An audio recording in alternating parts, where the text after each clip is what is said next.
Hello everyone, welcome to Stewarts Soundbites. It's Wednesday, it's 1 o'clock, we're back. We're on episode 32 today. And just while people are filtering in, I'll just let you know a little bit more about the session today. So I'm delighted to be joined by one of my colleagues, Jenny Bowden, who is a senior associate. Hi Jenny, thank you so much for joining us. No problem.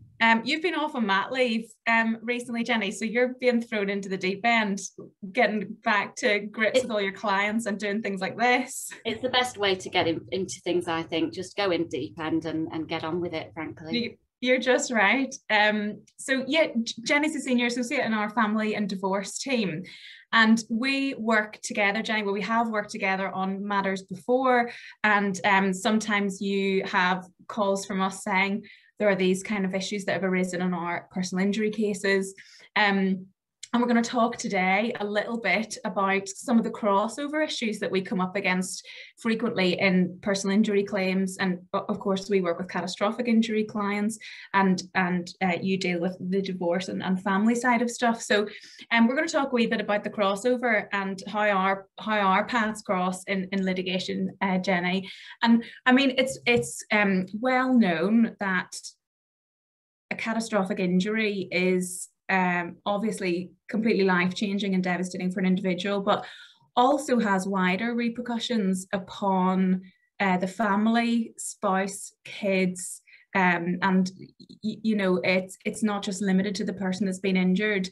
And I wondered if you would just start off by telling us a wee bit more about the kind of common issues that you see coming up in your practice when someone has been injured. I mean, you're absolutely right in that it does impact on the whole family. Mm-hmm. And generally speaking, I'd say it causes a change in the whole relationship dynamic, sometimes for the better, frankly. But the injured person is no doubt going to have different views on life goals, their abilities to contribute to the partnership as they always used to, and perhaps their abilities as a parent. And perhaps another party, whether they're married or unmarried, is going to have a differing view on how things have changed, what people's roles are going to be going forward. And if there's a payout that's been received, you know, compensation or whatever, then how is that going to be treated? What change is that going to put on the family? You know, financial strains are one thing, but there's also the emotional side of things. It can cause massive stresses, I think. Some of the things we come across is it can be there's a distrust builds up between the partners. Perhaps the injured party suddenly starts to question the motives of the other party in remaining in the relationship. Are they only in it for the money? Have they lost that spark, that love that used to be there because of perhaps care responsibilities or just a change in personality, change in care needs? For other parties that aren't already in a relationship, what impact is their injury going to have on new relationships, or the presence of any payout on new relationships? And we've found that people can be quite reluctant to commit or move forward with relationships because they're worried about people's motives and the impact of the background that might have.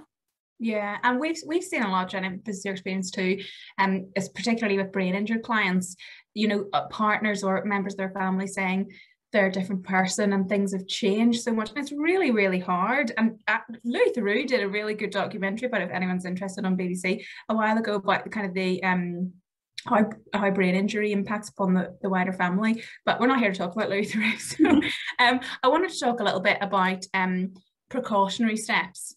So not just kind of reacting to situations, but what types of precautionary steps do you advise that clients or people in a rehab team consider at an early stage, which might kind of help manage any further problems down the line? So one thing you touched on there is doing it at an early stage. And I absolutely agree that you need to have these conversations up front to look at what those options are and get them in place as soon as humanly possible. So if it's a married relationship, you might want a post-nuptial agreement, a post-nup, which is the same as a prenup, but done once you're already married, basically. If you're not married already, then get a prenup, get something that just basically records what's going to happen when you live together, what the financial responsibility is going to be, and what is going to happen if that relationship breaks down. If it's just a couple that are going to live together, there's no talk of marriage, that's not on the cards, then you can still think about things like cohabitation agreements, So they can be as detailed or not as is needed, but recording who pays for what interest people have in a property, what happens if the relationship breaks down and one party needs to move out, kind of get that clarity in place before there's an argument or a fallout about it, and it can give both parties peace of mind. One thing that's always well worth considering is trusts, putting in place trust arrangements to manage any compensation fund, just to try to put it a little bit more remote, try and put it out of the hands of the parties, so to speak, so that there's professionals involved in managing it. And it's one of those things where any of those documents can kind of protect things, take the sting out of it if the relationship sours, and actually can remove some of that distrust and awkwardness that can arise because there's been an injury, because there's been a change, and there's that worry about financial motivations or whatever. So have those frank conversations and get those sort of documents in place early doors. So you can focus on rehabilitation, you can focus on the relationship without those niggling doubts in the back of the mind as to why are they with me still, why are they hanging around. It can actually help to improve a relationship, in my experience. And are those agreements enforceable, Jenny? Those prenup and postnup agreements, are they enforceable? The short answer is no, technically not. But the way the English courts deal with these things is basically, if it's been entered into properly, everybody's had the opportunity to reflect, have advice, they understand the implications of the agreement, their needs are met, you know, it's broadly fair, then the court will look to uphold it. So there's loads and loads of case law on it, and there is loads and loads of examples where they have been upheld. Equally, if someone's been dishonest or strong-armed someone into into an agreement at the 11th hour, and there isn't proper disclosure or a proper understanding of what the purpose of the agreement is, what the implications are, what they're giving up, then the court might deviate from it, and they might deviate from it completely and just ignore it, or they might go, okay, there was some understanding here, but it's still not quite fair, let's tweak it a little bit and adapt it. So it's still beneficial to have in place, and with the proper advice and the proper time and preparation put into it, then the parties should expect that it should be upheld. Okay. And I know that you said, Jenny, that sometimes these conversations, it's good to have them and it removes the distrust and it kind of improves relationships, but I can't imagine how awkward that must be in some situations for people to have to broach that and to say, you might want to have a think about how you're going to protect your financial interests in case things go south. I mean, is it your experience that it's really awkward and difficult to have those types of sensitive conversations? And do you have any tips for people watching, might be rehab professionals or case managers who are dealing with clients and maybe see that there are issues in the relationship but don't quite know how to bring that up? It can vary from client to client, but you're right, it can be a really awkward thing to discuss and a thing to raise. My view is everyone should be raising it, whether it's the case managers, carers, family members, friends, trustees, counsellors. It should be on everyone's radar to kind of try and broach that as sensitively as you can and bring it into the arena for discussion. And yes, it can be awkward to raise it, particularly with the spouse, frankly, those conversations between the two of them. But the way to pitch it in my mind is it's akin to an insurance product. It's akin to a pension. It's planning for the future and safeguarding, and it's giving both parties peace of mind. So with a prenup, the idea is that you're providing for both parties' needs on separation.